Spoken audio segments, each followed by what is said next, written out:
बिस्मिल्लाहिर्रहमानिर्रहीम। अस्सलाम वालेकुम प्यारे प्यारे बहन भाइयों, आज मैं आपके साथ शेयर करने जा रही हूँ गोश्त बनाने का बिल्कुल न्यू अलग और मुनफरिद तरीका। इस तरीके से जब आप एक दफ़ा गोश्त बनाएंगे तो बाकी सारे तरीके भूल जाएंगे। उम्मीद है कि आप लोगों को भी तरीका पसंद आएगा। इसके लिए आप चूल्हे पर कढ़ाई रखें, इसमें आप सिर्फ 1 या 2 चम्मच घी डाल लें। क्योंकि गोश्त जो है वो चर्बी वाला है, इसलिए ज़्यादा घी डालने की ज़रूरत नहीं। अगर गोश्त चर्बी वाला ना हो तो आप आधा कप घी डाल लें और फिर आप गोश्त डालकर इसको फ्राई करें। गोश्त को आप 3 से 4 मिनट तक इसके अंदर भूनें।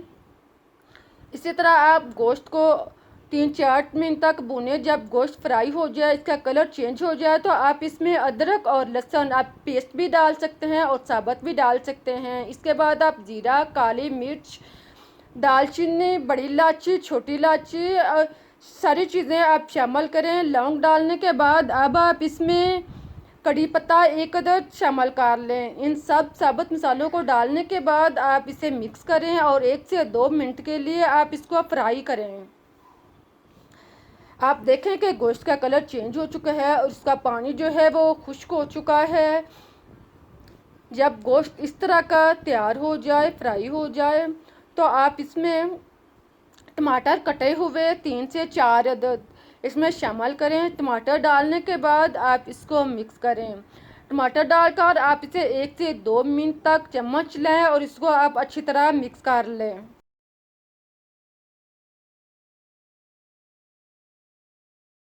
टमाटरों को अच्छी तरह मिक्स करने के बाद अब आप इसमें 2 गिलास पानी शामिल करें।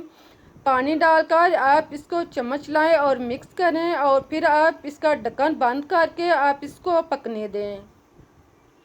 इसे आप इतनी देर तक पकाएं कि पानी जो है वो बॉयल होना शुरू हो जाए और टमाटर जो है वो नरम हो जाएं। 10 मिनट के बाद आप ढक्कन ओपन करें, आप देखेंगे कि पानी जो है बॉयल हो रहा है, गोश्त जो है वो बॉयल होना शुरू हो चुका है और टमाटरों में ढीलापन आना शुरू हो चुका है। अब आप इसमें प्याज 2 अदद कटे हुए शामिल करें। प्याज डालने के बाद आप इसमें हरी मिर्च 4 से 5 अदद शामिल करें और फिर आप इसमें सुरख मिर्च दानेदार 1 चम्मच डाल लें। अगर आपके पास ये नहीं तो आप साबुत सुरख मिर्च भी डाल सकते हैं। फिर आप इसमें हल्दी पाउडर आधा चम्मच शामिल कर लें। इसके बाद आप इसमें नमक 1 चम्मच या आप टेस्ट के मुताबिक डाल लें। इन सारे मसालों को डालने के बाद आप इसको चम्मच चलाकर खूब अच्छी तरह मिक्स कर लें। मसालों को पानी के अंदर, गोश्त के अंदर अच्छी तरह जज़ब कर लें। फिर आप इसका ढक्कन बंद कर दें। अब आप इसका ढक्कन बंद करके चूल्हा जो है वो धीमा कर दें। इसको आप लो आंच पर अच्छी तरह इतनी देर तक पकाएं कि गोश्त जो है वो गल जाए और पानी खुश्क हो जाए। अब आप 35 से 40 मिनट के बाद या 1 घंटे के बाद ढक्कन ओपन करें। आप देखेंगे कि पानी जो है वो खुश्क हो चुका है। आप गोश्त चेक कर लें, गोश्त भी गल चुका है, तो आप इसको भून लें। इसी तरह आप चम्मच चलाकर इसको अच्छी तरह 3-4 मिनट तक भूनें ताकि सारे मसाले जो हैं वो अच्छी तरह यकजां हो जाएं, नरम हो जाएं। आप देखेंगे कि 3-4 मिनट के बाद आप देखेंगे कि घी जो है वो अलग होना शुरू हो चुका होगा। घी आपने बिल्कुल 1 चम्मच डाला था और चर्बी से कितना ज़्यादा घी जो है वो तैयार हो चुका है। इसमें ज़्यादा घी डालने की ज़रूरत नहीं है। इसके बाद आप इसमें दही डालें। दही 1 कप डालने के बाद आप इसको मिक्स कर लें और फिर आप इसको इतनी देर तक पकाएं कि दही का पानी जो है वो खुश्क हो जाए। जब दही का पानी अच्छी तरह खुश्क हो जाए और गोश्त जो है वो भुन जाए, इस तरह आप गोश्त को 3-4 मिनट तक भुनें, इसको अच्छी तरह फ्राई करें। देखें अब हमारा बहुत ही मज़ेदार और टेस्टी गोश्त जो है वो तैयार हो चुका है। कितना अच्छा और मज़े का गोश्त जो है वो तैयार हो चुका है। जब इस तरह गोश्त तैयार हो जाए, इस तरह का भुन जाए, तो आप इस पे कटा हुआ हरा धनिया डालें।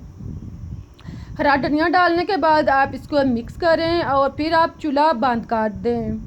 अब आप इसको डिश में या प्लेट वगैरह में निकालें। देखें कितना अच्छा टेस्टी बिल्कुल रेस्टोरेंट की तरह गोश्त जो है वो तैयार हो चुका है। जब आप इस तरीके से गोश्त बनाएंगे तो रेस्टोरेंट का गोश्त खाना भी भूल जाएंगे। उम्मीद है कि आप लोगों को मेरा तरीका पसंद आया होगा। अब मैं आपको गोश्त तोड़ कर दिखाती हूँ कि गोश्त गला हुआ है, नरम भी है और मज़े का भी है।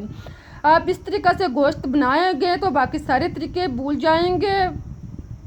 अगर आपको मेरा तरीका पसंद आया है तो इसे लाइक करें, शेयर करें, चैनल को सब्सक्राइब करें ताकि मैं आपके लिए इससे बेहतर और मज़े की रेसिपीज आपको ला सकूं। आप मुझे इजाज़त दें, फिर मिलते हैं एक नई रेसिपीज के साथ। तब तक के लिए अल्लाह हाफिज़। दुआ के साथ कि अल्लाह हमेशा आपको खुशबाद और मुस्कुराता रखे और फूलों की तरह आपको हमेशा खिलता हुआ रखे।